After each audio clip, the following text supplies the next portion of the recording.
dzik! Co ja mam zrobić? Jerunie!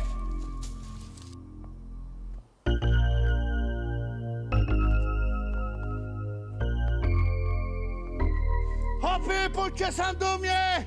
Hopy, pójdźcie, bo mnie dzik zaatakował! Ja slecę, chęt już nie umiem wytrzymać na tej gałęzi!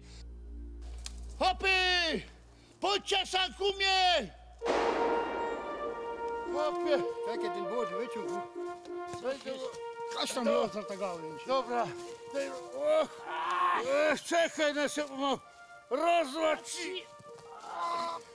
Jezu, hopy, co ja przeżył? To ja sam przeszł. Takie bydle, Ogil. Co? Takie, no, Jakie bydle? dzik, pierunie, taki wielki. Tam leży, on go strzelił przed chwilą. Jak tam leży? No zastrzelił go, no obejrzyjcie go. Jak go czasnął?